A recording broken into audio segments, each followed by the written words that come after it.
Hello and welcome to Telesur. I'm Carla Gonzalez. This is Interviews from Quito, the program where we explore some of the biggest challenges facing this country and the region. In today's program, we'll look at the reason why Venezuela decided to leave the Organization of American States after denouncing that it was the Ministry of U.S. Colonies and acting on behalf of the U.S. government to topple progressive leaders in the region. How will this affect the reputation of the OAS? And will other countries follow the same line if they feel threatened by international organizations' political moves? To discuss this, we have Ivonne Tellez, professor on international law. But first, let's take a look at this video. Venezuela is free from the OAS. 2 years it decided to withdraw to protect its sovereignty and the Venezuelan people from a body that has been backing a right-wing coup. They have broken the basic principles of multilateral system, and of course they have trampled over Venezuela's own institutions. In fact, this is a coup against the intra-American system itself. It is a violation of international law, of good practice and normal relations between the states. Mr. Trump burst onto the Latin American scene without ever thinking that we are not his chicken coop. At Venezuela's last meeting of the OAS, something quite unprecedented happened. The Permanent Council recognized something that doesn't exist, the representative of a self-proclaimed president who nobody elected. This resolution exemplifies a case where a simple majority of member states can impose their will on all member states. This is an attack on the fundamental principles of reaching a consensus before taking any decision. It's a sad day at the OAS when a group of member states can impose their will on others. This is a strange form of democracy. Venezuela. It was a mortal blow to the organization. The manipulation was clear for all to see. The most recent letter, from February 22nd, refers to the appointment of Minister Tarré as permanent representative of Venezuela at the OAS. This letter was signed by Mr. Juan Guaidó as President of the National Assembly and as Interim President of Venezuela. But let me remind you that Mr. Guaidó proclaimed himself to be Interim President on February 23, one day after this letter was sent. These discrepancies undermine this organization. My delegation feels that the OAS is not a supranational body, so it can't impose a completely new government with a simple majority of votes. This would set a dangerous precedent. Venezuela left with dignity. They couldn't get their way, and they had to cast aside all pretenses of the respect of the law, override the member states, and in the end, they left the OAS as an empty shell. This proves that the decision to leave was the right one, and Venezuela will never return to this OAS. In the end, sovereignty won out. We are members of the OAS until Saturday, when there will be celebrations in Caracas. It's a demonstration of sovereignty. And this is how the representative of Guaidó began his new job. ¿Qué controla su gobierno en Venezuela al momento? ¿De dónde? La calle, niña, la calle. No, yo estaba en Venezuela en febrero, no vi eso. No vio nadie en la calle. Sí. Embajador. Hay muchos para el gobierno. No, muchos paramilitares, muchos colectivos, muchos asesinos. Le regalo los lentes para que vea bien. ¿Cuándo estaba en Venezuela? Hace 5 años. Stronger than ever, Venezuela now holds high the banner of multilateralism. It will continue to defend the rule of international law at the UN and combat the principle that might is right. So thank you very much, Ivonne, for your time. Thank you, Carla, for having me. So explain to us, why is it important that Venezuela is leaving the OAS? What is your thoughts on this topic? Okay, well, it is very important because from the 70s and ongoing years, there was a proliferation of international organizations that was under the whole liberal debate within the international community. So the OAS represents one of the biggest steps towards the integration process and the international organizations. Venezuela was one of the first countries to enter into the organization, so now the fact that it is going away definitely puts Venezuela and the same organization into a certain exposition towards more tension, more political tension. The move is legal, definitely it was a legal move. The international organization and the charter allows countries to leave the organization, so that's perfectly legal. But of course, it goes into the political debate. Definitely, the fact that Venezuela has been leaving some international organizations and some, for example, the Inter-American Court of Human Rights as well, some years before, definitely puts Venezuela into a kind of an exile within this trend of international organizations. For the OAS, it is a big impact, definitely, because it was trying to adopt the measures. We can question them, we can do that, but it was trying to adopt the measures that the Charter allowed them to do, allowed them to make towards Venezuela and towards the tension, the political tension within the country. Mm-hmm, because Venezuela is saying that the OAS, the Organization of American States, and through its Secretary General, they are trying to prevent the country from being sovereign, from having independence, from organizing their own elections, from everything that relates to the political aspect that is affecting Venezuela. Definitely. I was looking at the Charter. Actually, I was looking at the nature, purpose, because every charter for an international organization definitely is the one that gives the organization the powers to act. The legal personality of an organization depends upon the powers that the countries allow them to do, that provide them. So in that sense, the international organization is bound by the same words that the Charter has. So I think it's important to look at both sides. Because, for example, in the nature and purpose of the Charter, it says that, of course, they are convinced of the representative democracy, they are convinced of peace, security, solidarity, the social justice, the democratic institutions, the framework of the democratic institutions. So the OAS is trying to work for that. At least that's the letter and the spirit of the Charter of the organization.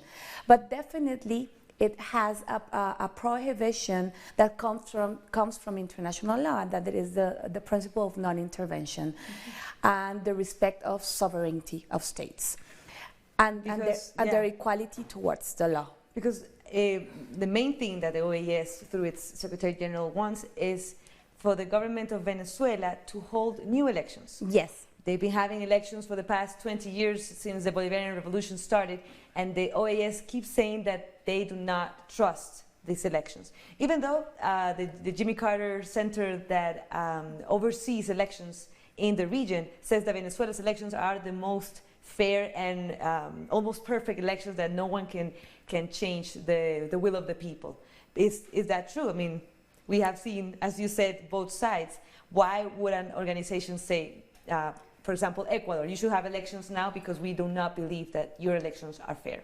Yeah, that is something that we can discuss upon, because the prohibition that the international organization has is that they should promote the representative democracy. That's one of the objectives of the organization. But at the same time, they have to respect the principle of non-intervention, and that is a principle that comes from international law. And definitely it's a principle that is embodied in the Charter of the United Nations, and it's also in the OAS Charter. The discussion comes from Venezuela saying, okay, but how is it that we have been, or the sense that there is an intervention towards their political decisions?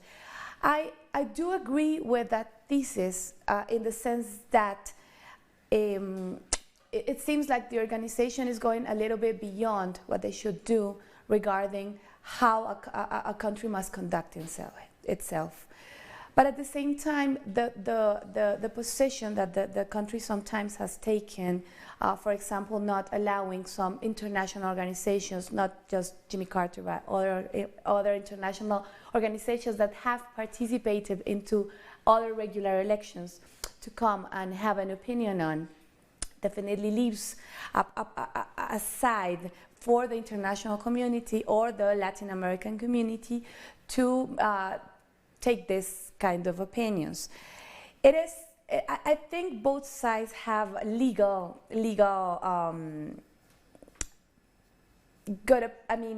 positions. Legal, yeah, because in the sense, the OAS is saying, okay, but if you subscribe, that is something that is very important under international law, and that is, the country that is not bound by the international law unless it agrees upon taking international obligations.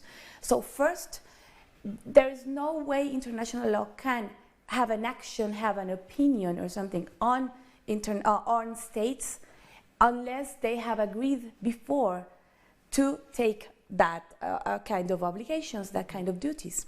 So what the organization says, okay, but when you came into the treaty and when you became a part of the international organizations, you agreed that certain principles will apply on you. So that is a legal base for the international organization to have an opinion on Venezuela. But at the same time, Venezuela says, okay, yes, I agreed upon that, it's true, but there's a non-intervention principle and think you're probably going beyond the boundaries that are set. And also another issue is that the United States, the main country that is promoting these demands from the OAS, is the one country that has not signed the agreements of San Jose that rule the OAS. So it's a bit of a double speech there. Yes, it is a double speech. Well, definitely the U.S. will always have a double speech. It's like what we see from the example from the U.S. regarding the International Criminal Court, for example. So, of course, this goes beyond and it moves far from just the OAS, because there's a tension, political tension between U.S. and Venezuela, and that has been going for 20 years now. But even though it is a paradox as well, because they have these political debates over there under these scenarios, right? But at the same time, the oil and the economic agreements that have been signed before, they continue. So the sometimes some economic agreements have been going on, even though the U.S. is imposing sanctions on the country. Some of the other agreements that probably serve a good purpose for the U.S., they are ongoing. So definitely there's a double speech, yes. It also relates a bit to the case of Cuba. Not in the same way, because Cuba was kicked out of the OAS when the Cuban Revolution came into power, because the U.S., again, was not in favor of that Cuban Revolution. And now Venezuela is leaving the OAS. Could that have an impact on, for example, Nicaragua, Bolivia, other governments, other progressive leftist governments in the region? Probably. The international organization allows countries to leave, definitely. The penalty, as you know, is 2 years from the moment when the country presents its petition to leave the organization. So that happened 2 years ago, and now it was effective on the 27th or 29th of April, right? So yes, they can do it. Probably that will represent this position, this leftist progressive position of these countries, to just keep aside and do not enter into the discourse goes, or the debate goes, that probably the OAS is serving as a platform, and that has been one of the arguments, right? It's serving as a platform for the U.S. interests and for the right-wing governments that definitely want to define and redefine how countries must rule themselves. So it probably make a standpoint. It will probably make a standpoint.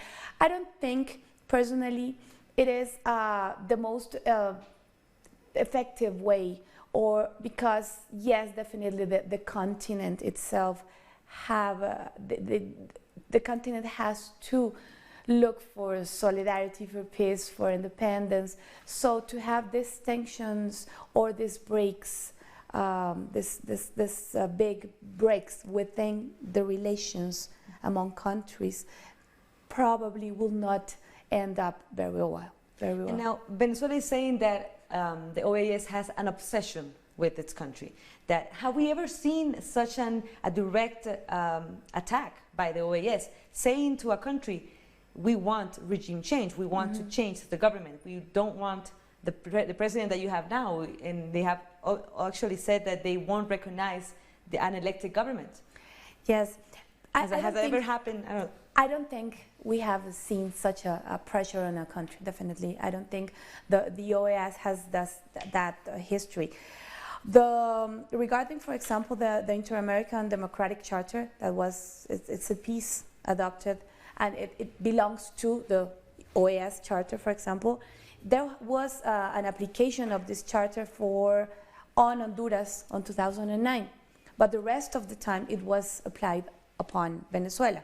So I go back to my initial point. The fact that it has been applied on Venezuela, even though this represents a political pressure, definitely, and probably in a way a prosecution of a country, it has been legally adopted by the country. So we have to understand that, and we have to separate that. Venezuela in 2001 agreed to sign this Inter-American Democratic Charter, and that allows right now the organization to say that I will apply this famous 19 article and 28 article on the countries. And what does that entail specifically? Because we've been hearing a lot on the OAS saying they want to apply the charter, Article 19. What would that mean specifically for Venezuela? What the charter means is that what it intends to do is to spell out what democracy entails, and it specifies how countries that have agreed upon this charter have to behave when democracy is under a threat. That's what the Inter-American Charter says. So what is this? It's like a piece of the initial OAS Charter. It's like a piece, an annex to this charter, but it's binding. So that means that countries in 2001 agreed and said, okay, whenever a country is or faces a democratic threat, then definitely we have to, or that allows and that gives the power to the organization to apply this article. What does it mean?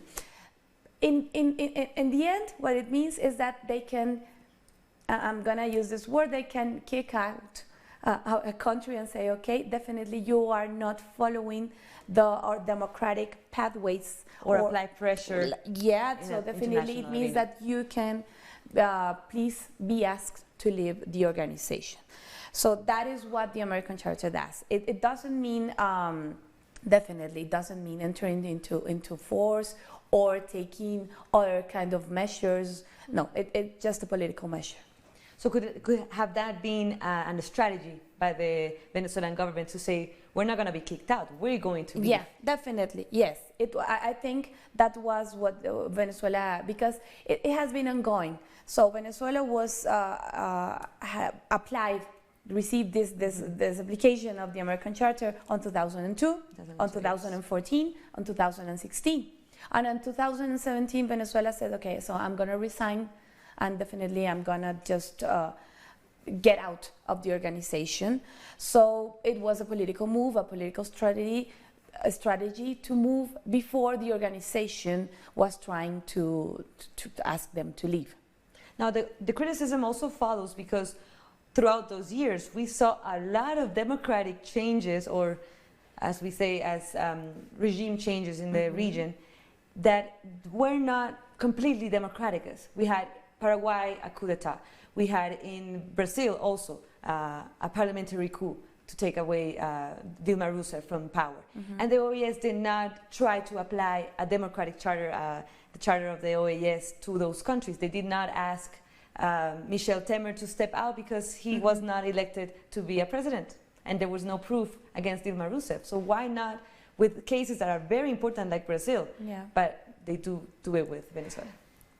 Probably that represents, and I'm going kind of beyond what I can say right now. But what I think is that probably this turns represented a turn into the right wing, I guess. So it means that definitely, if we accept, and I mean we over there from the north probably accept this regime change, probably is better if we don't interfere into that. So I think it has a political, I mean, and that is sadly what happens with international law. I mean, and that's one of my theses. Law is there, but definitely it serves political will. Political will, yeah. So, and then what happens to all these leftist progressive governments in the region? They leave the OAS and they try to make their own organizations. We see how UNASUR is not doing very well with the right wing coming into power in several countries in the region. We have PROSUR now, we have Mercosur that's becoming stronger now that Argentina, Paraguay, Uruguay, Brazil also are getting together and they're applying their right-wing policies. So what can left-wing parties or governments do in the region? Definitely, yes, they can move into creating some new organizations. That's something that can be done. There's a freedom of states to behave and to make and to promote their own organizations. That is something that can be done.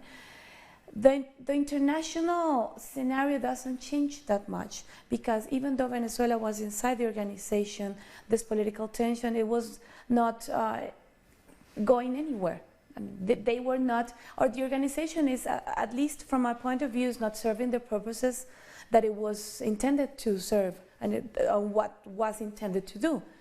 So the organization is going to continue. They have being a branch of the United Nations, and what I heard and what I saw from the Secretary General of the OAS is that he was proposing to restrain to this responsibility to protect doctrine. And that has something to do with this humanitarian interventions, and that was like moving towards an international law doctrine that is not a legal framework. It's just a doctrine that says, okay, international community can intervene sometimes, or should do it under humanitarian basis regarding the protection of the civilians.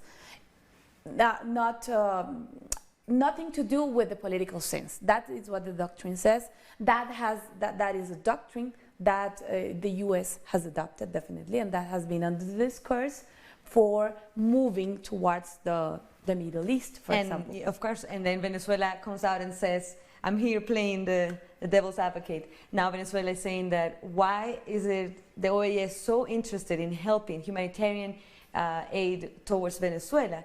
But they're not looking at Yemen, which one of the longest wars in the world. They're not looking at Palestine. They're not looking at Kenya, at Mozambique, now that all those cyclones hit in the area. Why with Venezuela they are taking particular I have an answer for that. And I will answer Venezuela in this case, because the OAS has a regional framework. I mean, the OAS is only restrained to the Americas continent. But I mean for the international community, but definitely the OAS has the support of the international community. Of the United Nations. So that moves through the United Nations. Why are some conflicts different than others? In the end, or for example, civilians are suffering. Yeah, for example, Colombia. It's right there next to Venezuela, has one of the largest refugees population in the world, and no one says anything about what's happening right around the corner from Venezuela. Yeah, that's an argument, and that's an interesting argument, because this is the double speech, as you can say. You see that they are being very restrictive and very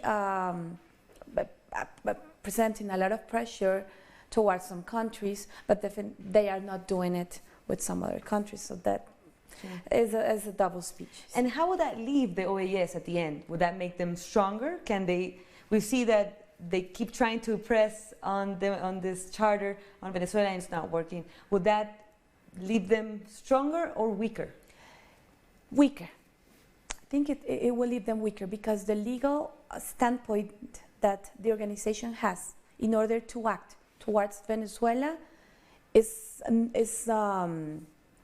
not right now. It doesn't make them available to do it, because there is no legal charter to do it. I mean, I'm going back. Venezuela has, when it was a part of the OAS, it allowed the organization to have the powers to act the aspects that they agreed upon. If Venezuela is not a part anymore, then the organization has nothing to do legally with the country. And it also loses a bit of ground, a bit of respect from other countries. Yeah, because they will have to move to other organizations, and that will be the Group of Lima, for example, or the United Nations, or the Security Council, or some other legal instances that connect. But regarding Venezuela's relation to the OAS, no, definitely it makes them weaker. Indeed, indeed. And we'll see, of course, this relationship changing throughout time. Okay. Thank you very much, Ivonne. We are running out of time, Carla. unfortunately. But thank you for your insights. Thank you very much. So we've been talking to Ivonne Tellez, professor on international law, on the reasons that Venezuela is leaving the OAS and the consequences it may have on the region. Thank you for watching. This is Interviews from Quito. I'm Carla Gonzalez. Until next time.